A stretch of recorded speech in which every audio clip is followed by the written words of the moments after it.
Well, good evening and welcome everybody who is joining us on the Zoom. And of course, a very big welcome to our special guest, Kylie Kendall from Churches of Christ Vic, the Safe Places Coordinator.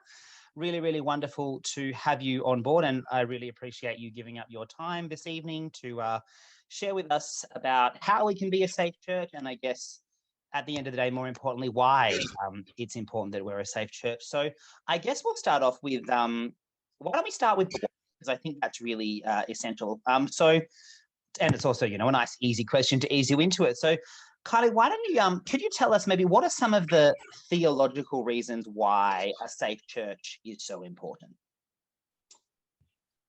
Oh, an easy one, theology. Thanks, Paul.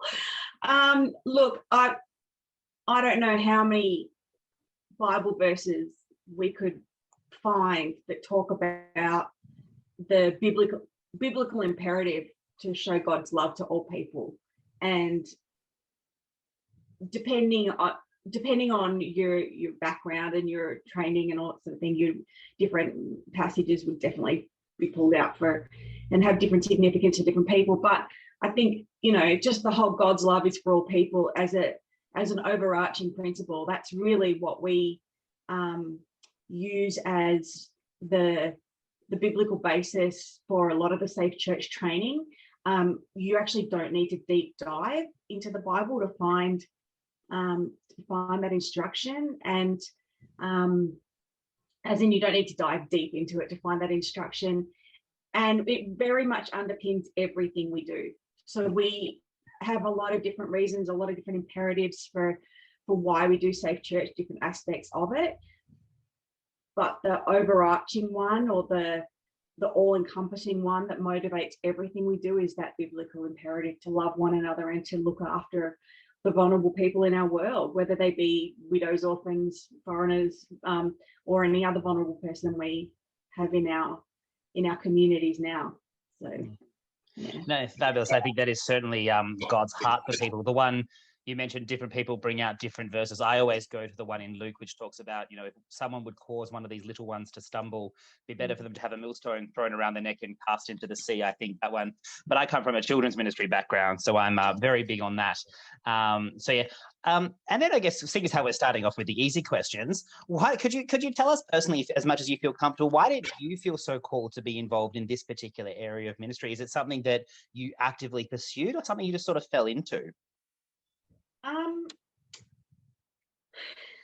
I was talking to some colleagues today who work in professional standards across Victoria. So there was Church of Christ was there, my equivalent at the Presbyterian Church, the Uniting Church, the Anglican Diocese of Melbourne, and we were talking about almost this exact thing. We certainly do not do it for the money, and we certainly do not do it for the kudos and the fame and fortune, because none of that exists. Like, you have to be called, I think, to a job like this. It is not for everyone, but it is so deeply gratifying. And I do not ever see myself moving out of, not just not-for-profit, but I honestly don't think I can't see myself moving out of working for the church in that space. Now, that may happen because God calls us to strange and unusual places, but it is very much a ministry, and we have ended up in it in a range of different ways. So some people come from a social work background, others come from an insurance background or an administrative background, or being a minister of religion or a church official kind of background. It doesn't really matter how you end up doing safe church or safe places kind of work, because no one person can do it all. It's very much you're part of a jigsaw piece in a jigsaw.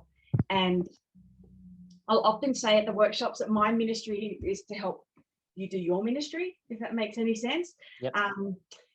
And at the end of the day, particularly with the way Churches of Christ are governed, I don't tell churches this is what you must do.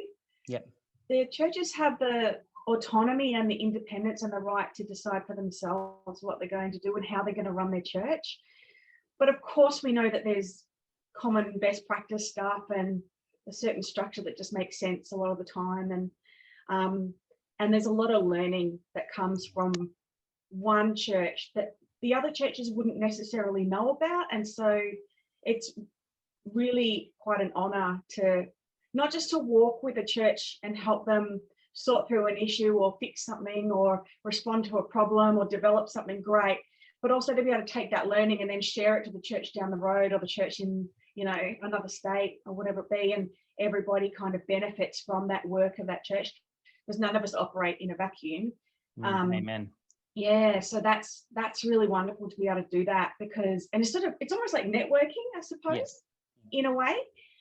So even if it's just as simple as saying, oh, there's another church your size that are running a program like this, go and ask them whether they've got a sample policy you can use for that, or, you know, even just really simple things like that. And you think, wow, you know, what a privilege to be able to save somebody 5 hours of work.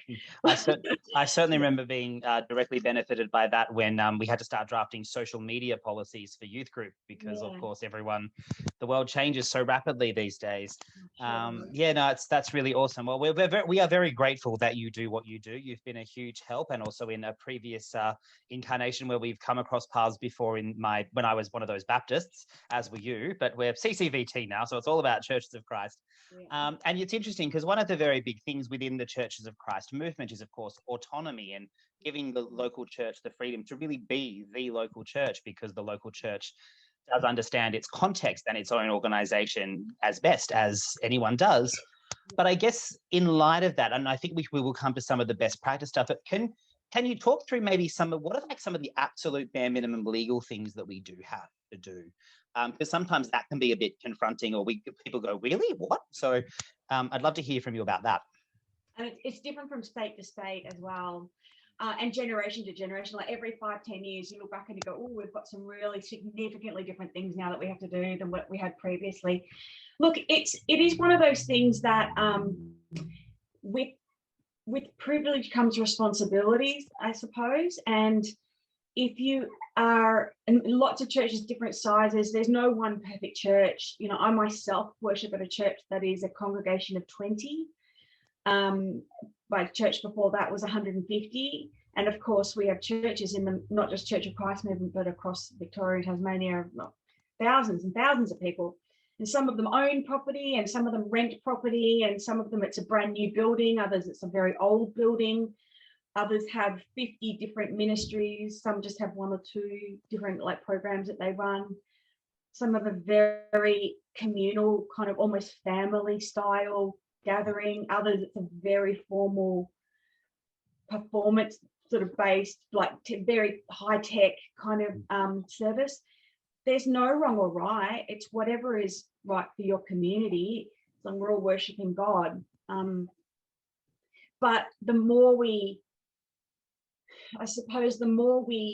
expect to be able to provide, whether that's be properties or big programs or outreach, or, you know, the more responsibility we take for various people, the more money that's involved, and the higher risk programs that we run, then, you know, the more obligation is on us to do certain things. And so, and you can't escape them.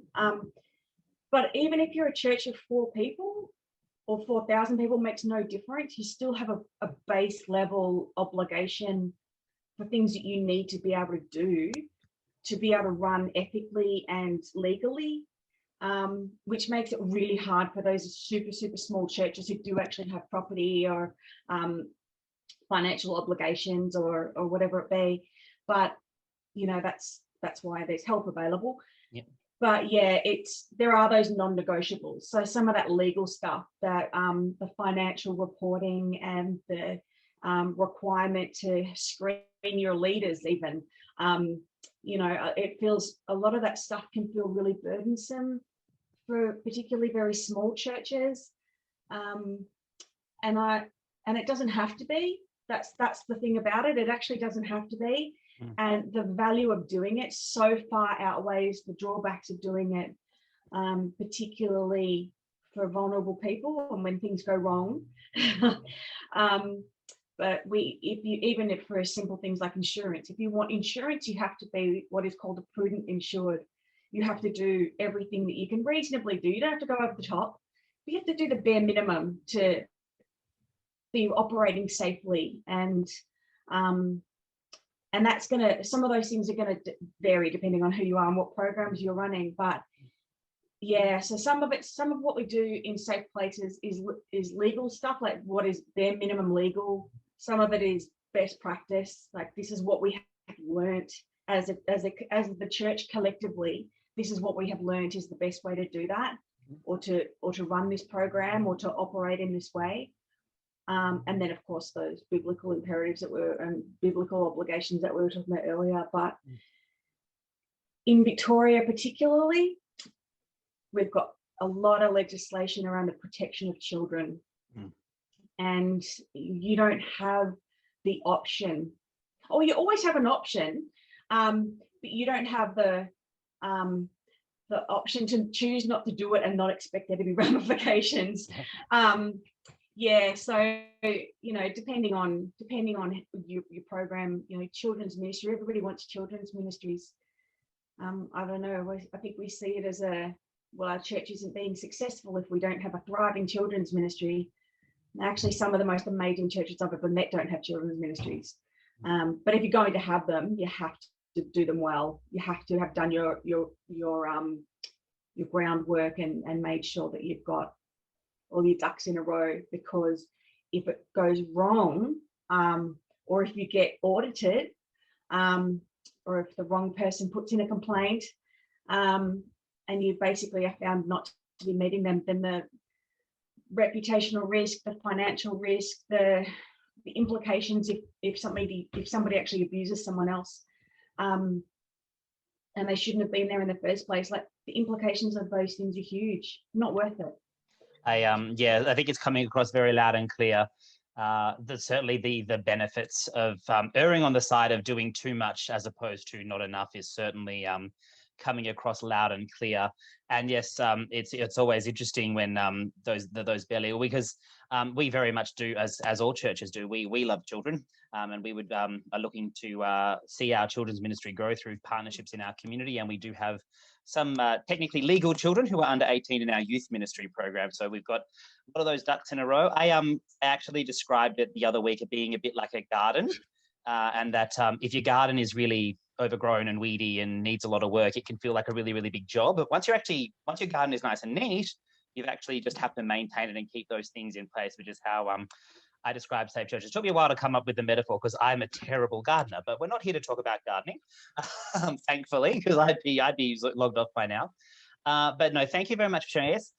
It'd be interesting to hear. I'd love to get your input into some of our context, because one thing we probably don't, as churches, we sort of have, it's been drummed into us quite clearly, and as you say, through the legal requirements of the things we have to do with children. In our church, a large proportion of our church is actually over the age of 70. So we do have a lot of older people that come to our church. Could you give us some input, reflections, advice about some of the best practices to make sure we're caring appropriately for the older generation? Yeah, absolutely. Now you're talking my language, Paul. Look, by complete chance, I was talking to Seniors Rights Victoria today, ordering more brochures from them, because we hand them at the workshops and the training, and we give them out as much as we can. Of course, I know you gave most of them to me. Yeah, that's why I had to order more. So one of the things actually that's really interesting is that they're completely opposite ends of our life experience, being a child versus being elderly, for example, those extremes. A lot of the stuff is fundamentally the same. The Safe Church stuff is fundamentally the same. It is about making sure that we've done everything we can to give people a positive experience of church in a way that looks after them physically, mentally, spiritually, and allows them to make progression in their faith, to connect with God, and to do it in a way that is healthy. When we don't do that, when we stuff it up, or if we're lazy, or it goes terribly, terribly wrong, that puts a barrier between people and God. It's the complete opposite of what we're trying to achieve. I think the primary difference is that's don't want to make it sound like I think old people are like children. The primary difference is that adults really do need that extra level of reasoning, and they want to know why a lot more. They need to have a lot more chance to truly reflect and discern for themselves around church matters, and they have a level of agency that children don't have. Yeah. The right to self-determination is a classic example, but the vulnerability is the same whether you're a child or an adult. Vulnerability is the same. It just means you don't have all the resources that you might otherwise have had to look after yourself and protect yourself, and so other people have to help you do that.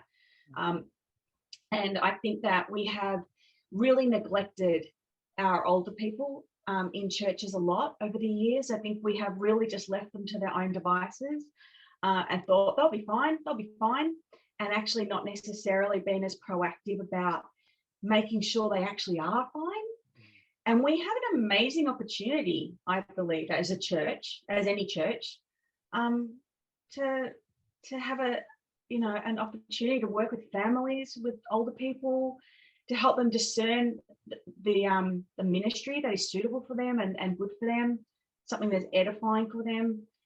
We have the ability to speak into the life of families and encourage them to truly embrace Christianity and service and worship and all of those great things that we love about church and community in a way that is actually safe for them to do so, and in a way that resonates with them. And I don't just mean, do we want the pipe organ or the piano, hymns or choruses? Like, I'm talking like fundamentally, are we providing them, older people, with programs that are building them in their faith, that are safe for them to do so, that don't expect or treat them like children, that actually are respectful of them. In the same ways as well with, language and other issues. Are we actually, if we've got people from a multi sort of cultural background, are we providing services to them in a way that actually is respectful and resonates with them and respects their wisdom as well? I don't know, I feel like you kind of get to an age and all of a sudden you're not, goodbye, see you later. Yeah. Anymore. It's sort of like, what, hang on a second, we've got an amazing opportunity, and what a resource with these people. A friend of mine from a while ago, oddly enough, was a children's minister, but she said to me that someone had told to her that, well, if you're not dead, you're not done, which I know sounds very almost a bit morbid, but the reality is that if God hasn't called you home yet, he's got work for you to do. There are good works that he's prepared in advance for you. So I think that's really, that's a really beautiful summary. I really appreciate it. So thank you for sharing that. Given one more thing about it, yeah, go for it. Absolutely. I'm on my soapbox now. I think one of the big mistakes that we make is expecting that only older senior people will ever do ministry with older senior people. It's the equivalent of expecting only youth leaders, only teenagers to be youth leaders. Amen. And you lose that wisdom of and that multi-generational value. And I think that we need to encourage more people who are not, it's the classic of having the 80-year-old drive the 90-year-old to church on the Sunday morning. It's like, well, that's not good for the 80-year-old either. Like, maybe we should be looking after and be a bit more organized and make sure we've got people who are safe to drive. And just as a random example, but maybe it's to do with availability as well. Why don't we go down the rabbit hole a little bit then to sort of tease out some of this? So let's just say, because we actually do have 80-year-olds who drive 90-year-olds to our church. So that's a very good example. That was my random example. No, it's a fantastic example. And I do remember you sharing it at the Safe Church Awareness Workshop. So let's just say we want to address that as a church, and we want to have other people who are younger, which might be in their 60s and 70s in our context, who do that. And we do have some wonderful people who do. What are some of the things from to be a prudent insurer or whatever it is, some of the legal and best practice stuff that is recommended we would want to have in place to make sure that was safe for everybody? Look, you do have, it's prudent insured because we're the ones that are insured, but it would be about making sure that the people who are driving were actually, licensed and able to drive it, and the car was in somewhat decent condition. all the things that we would expect of any other driver who was driving people. Like I was saying before, a lot of the things that apply to children also apply to adults. Classic example is, you know, in terms of the safety, we wouldn't just take someone's child and put them in a car and drive them to somewhere without, you know, making sure that that person was safe to drive. And that's because we're required to screen anybody who's working with children. We should actually be screening anybody who's working with vulnerable adults as well, because they are often targeted. They have a lot more money than a child. They have a different kind of vulnerability, very forgiving and trusting in a church environment. And in fact, the NDIS, the National Disability Scheme, they have just changed the working with children legislation. This won't impact churches at all, but mostly. They have just changed the working with children check legislation to say that anybody who's working with the NDIS also has to have a working with children check now. And they're basically, it's not just about kids anymore. It's actually sort of, my understanding of it is, it's only just come out, so I'm still trying to get my head around it, but it's actually expanding out to vulnerable people as well, a bit like it is in Tasmania. It's children and vulnerable people. Yep. So we won't, but you know, why would we not screen and make sure that the person who was driving our oldies to church or as part of a group wasn't an appropriate person to do that? Like, we've got elder abuse is rife in our community, and the majority of the time it's financial abuse. Why would we not want to make sure that the people who are coming to our churches, who are older and in that demographic, are not being looked after at home, you know, in that way, and not vulnerable in that way? You know, same with food and intolerances, and our physical properties, making sure they're accessible to people with mobility issues. The screen, I mean, it doesn't have to be big abuse stuff, even just making sure that the screen at church, the projector is clear enough that people with low vision can actually read it and participate in the service. A lot of things that we do could be done better, that would accommodate older people or adults with you know, vision issues or hearing issues or mobility in a way that is, you know, dramatically increases their safety. Yeah. No, that's fabulous. And I think, yeah, the idea of screening really does come through quite loud and clear, that it's really important that we and to use one aspect that I use as an example, of course. Oh no, it's fantastic, but I do completely agree. And obviously we know legally with children, we're definitely required to do that, and it makes sense. Why would we not do it with someone else who is vulnerable? But you did mention elder abuse, and I would like to touch on that very briefly, because I guess a number of people who have actually logged on and maybe watching this later are involved in leadership of ministry of the church, and are younger relatively in our church, because we do have an older congregation. What are some of the things that we should have our eyes peeled and our ears open to as indicators that someone might actually be being abused, or that things aren't okay or safe for them outside the walls of our church, that we really should be aware of? Can you give us some insight there? Yeah, look, one of the big things that I think the most common type of elder abuse, and elder abuse is abuse of people over the age of 65 by people who are meant to be taking care of them at home. So it is generally perpetrated either by a spouse who is meant to be caring for an older person, who is maybe choosing not to, or is unable to, even from a personal point of view. They might be unwilling to admit that they themselves are not up to the job anymore, or that they're not competent. They might not want to admit that they've got some issues, or that their partner has the care needs have now exceeded their ability to cope. But actually the most frequent type of elder abuse is financial abuse, and it's usually perpetrated by the younger generations in the family, the children. But yeah, sexual abuse and physical violence and those sorts of things are also part of that. Neglect is a big part of that. And I think that, like anything, if you know your people and you see a change in them, a change in their behavior, a change in their mindset, or their in a way that doesn't seem right, because obviously as we age and as we go through life experiences, you know, not everything is a joyful experience. But I think just making gentle inquiries and just asking the question of are you doing okay? How are things at home? And if you've got genuine concerns, then we have so many resources that we can access to help older people in a safe way, and free legal advice, free financial advice, so much advice that if you're under 65, you have to pay a lot of money for it. But the moment you hit 65, it's free. So it pays to be over 65 sometimes.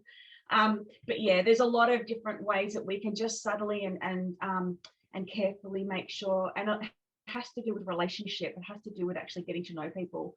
And being open to the fact the answer is sometimes actually no, it's not okay, and then knowing when to refer people on to help and how to get them that help, and then giving them a choice, giving them the option to actually seek that help if they need it. And it's not just a matter of, oh, we'll pray for you. It's like, no, let me take you to your GP, or let me take you to an appointment with Senior Rights Victoria or a lawyer or whomever it might be, to help you be able to get the information you need to make your decisions about yourself. And it's about giving people agency and that right to decide for themselves what they want to do. No, that's wonderful. Thank you for that. And I think it gives us something to be mindful of. I think we do forget that it's almost like once someone turns 18, I feel, well, the Safe Church stuff's done. All we have to do is make sure the first aid kit is stocked and the building is all right, and then we're good. But there's a lot more to it. And I think what's quite loud and clear through what you're saying is this. It's true. It's all underpinned. Like, this is what the kingdom of heaven just looks like. That care for everybody, which is it's a really beautiful image, and it's I guess it's a privilege, I guess, to want to see that happen in our churches on this side of heaven ourselves. Just a couple of questions, sort of shorter ones, just to close, and then I'll open it up to the rest of the group, who I'm sure are itching to ask their own questions as well. Just on screening, one of the things around, I guess, best practice recommendations and where sort of some of the lines are between who needs a working with children check, who needs a police check, and who doesn't, because that can be somewhat murky. And of course, you don't want to knock. I mean, I don't like to think of it as a burden. I like to think of it as a joy. You know, we will do whatever it takes to make people safe, but it is work, and we are talking about volunteers and people who may only be volunteering an hour a month, to ask them to, you know, log online and do all those sorts of things. So I guess, could you give us some insight or some recommendations or best practice around who should get a police check, who should get a working with children check, and who we're okay to leave without them? Do you want me to tell you the primary difference between a working with children check and a police check first? I don't want you to tell me, because I already know, but it's really good information. And so, yes, please tell us. I'll give you my pithy little spiel about how it works. Yep. A working with children check, there's legislation that says who has to get one and who doesn't. And sometimes that legislation, even though it's meant to be black and white, is a little bit grey. And so churches, to a point, in some areas, churches can make up their minds for themselves whether somebody does need a working with children check. But if you work directly with children, tough luck, you need one. If you're working in like senior level of church leadership, then you need one. If you're a deacon, an elder, a minister, all those things, even if you don't have children in your church, because you're considered under legislation to be a minister of religion, a person in religious ministry. So you actually do need one, because they're recognising the positional power that comes with being a church leader. There are some jobs, there are some people who fall into this sort of grey area of exemption. So if you're a parent of a child normally participating in the activity, or if you're a guest speaker and that sort of thing, one of the problems is that they're not meant to be loopholes. They're meant to be able to be reasonably applied, but people have been making use of them as loopholes, and so they've been trying to close them off. But at the end of the day, it's up to the church, I think, to close them off fully and just have a policy that says, if you work in a volunteer role, if you have anything to do with children, we don't care about the exemptions. That's just the minimum standard. Our standard's actually a bit higher than that, and we say you need one. But the primary difference between a working with children check and a police check is that a working with children check just says they screen you a little bit, and they tell you whether or not you're eligible to work with children. They don't actually tell anybody whether you're suitable to work with children at all. It just says you're eligible. There's nothing to legally stop you from doing work with kids. A police check gives the church the background on somebody in a much broader context. It's all, a whole lot of criminal convictions and things that are nothing to do with children that would, but definitely feed into someone's suitability to work with children. So if you're the treasurer of the church, getting a working with children check is fine, but that doesn't tell the church whether you've been convicted for fraud or embezzlement. So you need a police check as well. So if you've got those roles, or if you've never met someone before, they're very new to the church, got roles that involve money or other sort of senior positions of power, I would be doing both. I think that, the volunteer working with children check is free. It takes next to zero time to actually get it. You don't even have to pay for a passport photo anymore for it. To go, oh, sorry, I didn't have 15 minutes of time to do it is, if you're standing in court trying to justify why somebody was abused in your church that wasn't screened, that's not going to cut it. Whereas I think with the police checks, you've got a lot more space to discern for yourself as a local church who gets one and when. We will always recommend that everybody who's in a leadership position gets both a working with children check and a police check, because I think the amount of effort required is very minimal. They're not even very expensive for the volunteers especially, but the information that it gives you is invaluable. And then you can make up your mind whether that's done every year or whether it's only that first time when somebody first signs up to a role, or whether it's every 3 years. There's no rule about it necessarily, but we always recommend every 12 months, and that's what the CCVT recommendation is. But of course, that's got to apply. We make recommendations that have got to apply to a range of different churches. So there's that common space, there's that recommended space, and that required by law space, but then there's also that room for the local church to decide for itself how it's going to be what I call reasonable for its context as well. Yeah. No, thank you very much. Just one last question before I open it to everyone else. As you mentioned a very important phrase, which I'd like you to just explain in a little bit more detail. What is positional power? Positional power is the power and influence that you get because you hold a particular position within an organization. So you're the boss, or you're the judge, or the cop, or the teacher. In the family setting, the positional power comes with the parent. So you're actually the least vulnerable person in the room because of your position. It doesn't mean that other people aren't also powerful, but it's relating to the power that you've got because of the role of the position that you hold over the people around you. And that is a really, really fundamental, it's a really important aspect of abuse, is what I'm trying to say. Taking advantage of your positional power over other people is a very common form of abuse, and people who are looking to abuse other people often try to get into those positions of power because it gives them opportunity, and it gives them a defense, and it gives them a platform by which to maintain a level of secrecy or hide what they're doing. So yeah, positional power is a big deal, and it's a particularly big deal in the church. Not so much Churches of Christ and Baptist and other sort of flat hierarchy churches. Obviously, you'll see a lot more of that hierarchy in other denominations, but certainly within a church, we can't deny that we have positional power. We've got ministers, we've got church elders, we've got deacons, we've got leaders, and so the government recognises our positional power, the community recognises our positional power, and the people that we are ministering to experience our positional power. And so with that power comes responsibility. Yeah, absolutely. It's very much what's echoing in my head are the words of Jesus when he said that they lorded over the Gentile, the leaders of the Gentiles lorded over them, but we are not to be like that. In fact, the greatest should be a servant. So I think that's a really wonderful note for us to end the visual recording. So if you're watching this through the church website and you'd like to listen to the open Q&A, you'll have to listen to it on a podcast. So we're going to end this particular part of the recording, and I'll open it up if people would like to. So thank you very much, Kylie. You can wave goodbye to the people who are watching.